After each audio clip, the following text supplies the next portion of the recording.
अंबेडकर के फोटो को लेकर हुआ बवाल, नीति राज ने लालू से पूछे सवाल।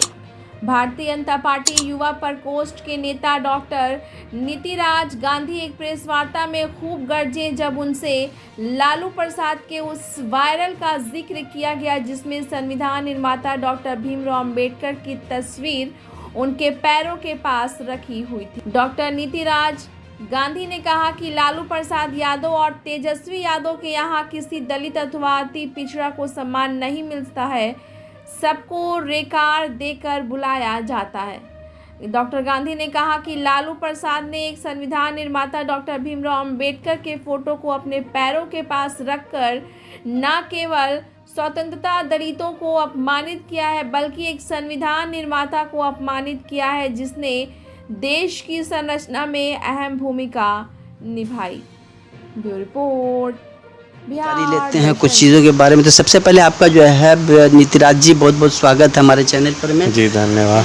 और हम भी जानना चाहेंगे सबसे पहले आप क्या संदेश देना चाहेंगे, क्या कहेंगे इस विषय में जो अभी प्लेन क्रैश हुआ, बहुत बड़ा हादसा हुआ है ये अहमदाबाद में, इस संदर्भ में क्या कहना चाहेंगे? ये एक बहुत देश के लिए दुखद घटना घटी है। इस घटना की घोर बहुत निंदा करते हैं और साथ में बहुत शोक प्रकट करते हैं उस परिवार को जिन्होंने अपने सदस्य को खोया। और आने वाले समय में यह भी निवेदन करते हैं कि जिस कारण ये घटना हुई है यह घटना आगे ना हो, इस पे विचार हो, इस पे काम हो। यही संदेश मैं देश को और आपके माध्यम से उनके परिवार को भी देना चाहते हैं कि इस दुख के घड़ी में थोड़ा मजबूत रहें, पूरा देश आपके साथ है। तो अभी अभी यहाँ पर एक चीज़ जानना चाहेंगे कि अभी जो सो एक वीडियो काफ़ी वायरल हुआ लालू जी के संदर्भ में, वो अंबेडकर जी की मूर्ति को लेकर के क्या कहना चाहेंगे? हाँ, वो वीडियो मैंने भी देखा। उस वीडियो में देखा गया कि लालू जी के पैर के पास अंबेडकर जी का तस्वीर रखा गया और उन्होंने विरोध नहीं किया। यह दिखाता है कि लालू जी कितना दलित विरोधी और अंबेडकर विरोधी हैं। ये चीज़ कोई उम्मीद नहीं किया था कि लालू जी जैसे व्यक्ति अंबेडकर जी के लिए ये सोच रखते हैं। आज उनका सच प्रकट आ गया है और कार्यकर्ताओं से जिस अहंकार से वो मिल रहे हैं, तो सोचिए कि क्या ही वो व्यक्ति का सोच रहता होगा गरीबों के प्रति और अपने कार्यकर्ताओं के प्रति।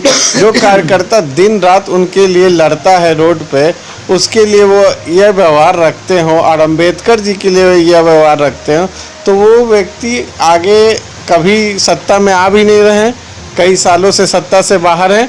आने वाले समय में जो वो अपने बेटे को प्रोजेक्ट कर रहे हैं वो भी नहीं होगा। सब जनता समझ चुकी है, अति पिछड़ा दलित जान चुका है कि ये कभी भी हितैषी नहीं हो सकते। जैसे कि देखिए भाजपा की सरकार में कितना अच्छा कार्य होता है, जातीय जनगणना कराया जाता है। जातीय जनगणना किनके लिए कराया जाता है? जो पिछड़े लोग हैं उनको मजबूत करने के लिए, कि उसी के अकॉर्डिंग सरकार अपनी योजनाएं बनाएगी, उसी के अकॉर्डिंग अपना कार्य तरक्की करेगी। लेकिन ये सोच लालू जी या तेजस्वी जी कभी नहीं सोच सकते हैं। वो हमेशा से एक अलग दुनिया में जीते हैं कि हम राजा हैं। लोकतंत्र में राजा नहीं होता, याद रखिएगा। लेकिन वो आज भी अपने आप को राजा समझ रहे हैं। तो राजा को जो जैसे डेमोक्रेसी आया और राजतंत्र खत्म हुआ था ना, वो खत्म वो भी हो जाएंगे। अभी आपने कहा अहंकार भरे हुए, तो उनका वही लहजा है बात करने का, वही स्टाइल है बात करने का लालू जी का, इसमें अहंकार की तो कोई बात नहीं है। तो क्या अंबेडकर जी का मूर्ति पैर पे रख लेंगे? यही उनका लहजा है, यही उनका संस्कार है। नहीं, पैर के पास अगर मेरे पास कोई भगवान और अंबेडकर जी का मूर्ति पैर के पास आके देगा तो हम कहेंगे नहीं ये मेरा स्टाइल है, हम उसको विरोध करेंगे। अगर हम सच्चा प्रेम अपने नेताओं, अपने कॉन्स्टिट्यूशन के आर्किटेक्ट हैं, वो देश का जो ढांचा तैयार हुआ है, वो उनके प्रति अगर हम सच्चा प्यार रखेंगे तो हम तुरंत विरोध करेंगे, हाथ में पकड़ लेंगे। ये नहीं कि अपने अहंकार में डूबे रहेंगे और उनको पैर के पास रहने देंगे।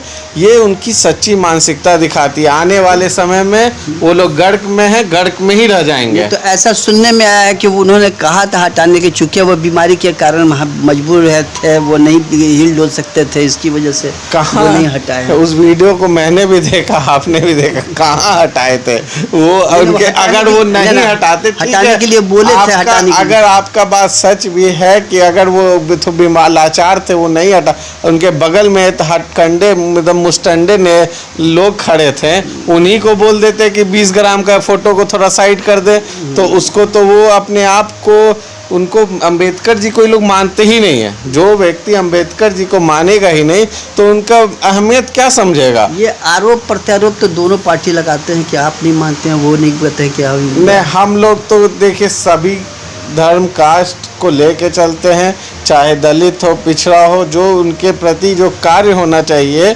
वो आयुष्मान योजना है प्रधानमंत्री का, तो क्या उसको चुन के दिया जाता है? उससे तो लाभान्वित हर जाति के लोग रहे, खास करके पिछड़ा दलित ज़्यादा हो रहा है। जो पिछड़ा वर्ग है, जो आर्थिक दृष्टिकोण से कमज़ोर हैं, उनके लिए कई योजनाएं चल रही हैं, उसमें कोई मतभेद नहीं हो रहा है। वही जो पिछड़ा दलित और अति पिछड़ा, खास करके जो अनाज, उनका जो मुफ्त अनाज योजना है, आयुष्मान योजना है, कई प्रकार की ऐसी योजना वो ऐसे लोगों तक पहुंचाने का काम कर रहे हैं जो अंतिम पंक्ति में खड़ा है, वो उसके लिए सोचते हैं। जातीय जनगणना करा देना, वो अंतिम पंक्ति के लोगों के लिए सोच रहे हैं।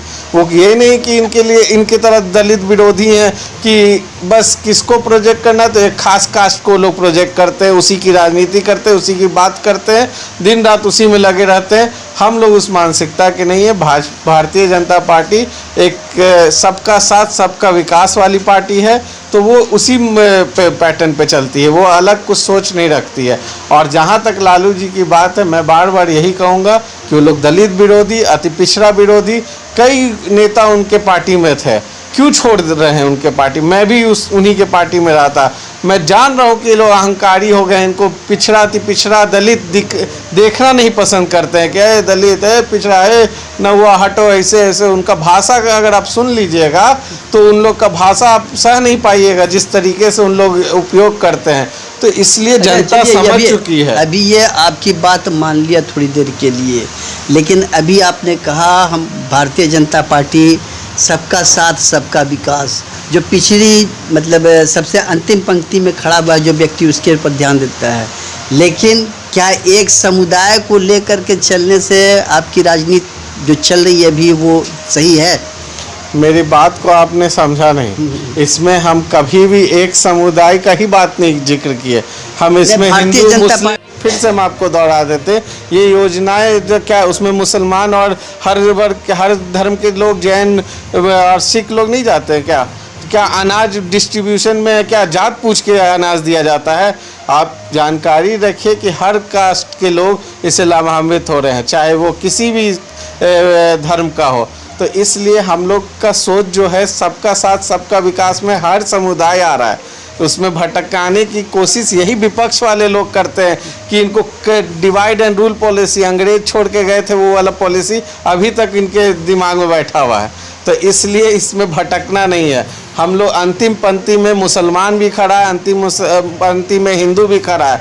वो गरीबी कोई जाति देख के नहीं आ रही है। इसलिए हर लोगों को भारतीय जनता पार्टी मदद कर रही है, हर तरीके से कैसे उनके तक हर योजना पहुँचे। हमारे बिहार में मुख्यमंत्री जी भी हर प्रकार से लोगों को पोशाक योजना, क्या किसी जाति के अनुसार दिया जाता है? वो जो भी महिलाएं बच्ची पढ़ने जाती हैं उनको दिया जाता है। फिर उसके बाद जो भोजन योजना है, साइकिल योजना है, फिर मुख्यमंत्री उद्यमी योजना है, फिर हर घर 7 निश्चय, हर घर जल नल पहुंचाना। फिर उसके बाद आपके बच्चों को पढ़ने के लिए अगर बाहर जाना है तो 4 लाख तक का सहयोग 12वीं पास करने के बाद दिया जाता है। आप फॉर्म भरिए जाके 7 निश्चय के ऑफिस में, आपको उच्च शिक्षा के लिए सब्सिडी दिया जाता है। कई योजनाएं ऐसे हैं जो धरातल पे काम कर रही है और लोग लाभान्वित हो रहे हैं। इसलिए मुख्यमंत्री हमारे इतने दिन से एनडीए की सरकार बिहार में तरक्की कर रही है और आगे बढ़ रही है। आज आप देखिए क्या बिहार में स्थिति है कि आप कहीं भी 4 घंटे में पहुंच सकते हैं। आज रोड का जो जाल बिछाया गया है, इससे क्या हो रहा है कि लोग लोग का रोजगार बढ़ रहा है। पटना में कनेक्टिविटी इजी वे में आके अपना काम करा के चल जा रहे हैं। गांव में लोग अपना काम अच्छे से कर रहे हैं। कोई सप्लाई का चेन जो है वो बहुत दुरुस्त हुआ है। हर दृष्टिकोण पे एनडीए सरकार एकदम सफल है। इसमें कोई डिवाइड एंड रूल कहीं भी ऐसे नहीं कि किसी एक समुदाय के साथ मतभेद करके काम किया जाता है। जो योजना आती है, जो काम होता है, सबको मिला के ये प्रोपोगंडा जो फॉल्स प्रोपोगंडा फैलाया जाता है, ये लालू जी और उनके टीम के द्वारा फैलाया जाता है। अच्छा, अब एक चीज़ बताइए, अभी चुनावी माहौल है, बहुत जल्द चुनाव होने वाला है। ऐसे मतलब परिस्थिति में अभी आपका यूथ विंग जो है अभी क्या करना चाहेगा, कैसे मतलब लोगों तक अपनी बातों को पहुंचाने के लिए क्या क्या अभी आपका ये है योजना है? यूथ विंग भाजपा का एकदम एक्टिव है। बूथ लेवल पे हम लोग का एक ही नारा है, बूथ जीतो, अपना बूथ जीतो, हम लोग ऊपर भी जीत जाएंगे।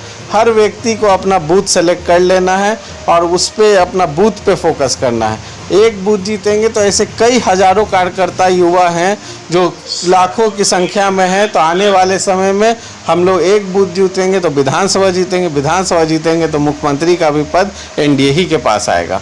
इसलिए हम लोग पूरे अच्छी जो हमारे इतना अच्छा काम ही कर दिया गया है ना लोगों के लिए कि हम लोग को बहुत ईजी होता है अपना प्रचार करने में, लोगों को बताने में। लोग उधर से भी अपने हाँ मैं इस योजना को लाभ लिया हूँ, सब उधर से भी बताते हैं। और जो लोग नहीं जानते हैं, यूथ विंग का काम होता है कि उनको बताना भी। कई योजना, विश्वकर्मा योजना हो गया, मुख्यमंत्री उद्यमी योजना हो गया, आयुष्मान योजना हो गया, घर बनाने का योजना है, जो गरीब जो आर्थिक दृष्टिकोण से कमज़ोर है उनके लिए घर बनाने का योजना, कई योजनाओं का जानकारी यूथ विंग देता भी है। चलिए, बहुत बहुत धन्यवाद। तो नीतिराज गांधी जी आपका काफ़ी अपने मजबूती के साथ इन्होंने अपने बातों को रखा, भाजपा के पक्ष में भी, अपने भी पक्ष में भी।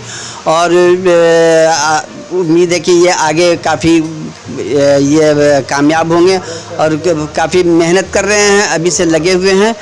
इसी के साथ मैं हूँ खुर्शीद अनवर, बिहार दर्शन न्यूज़ से। धन्यवाद, शुक्रिया।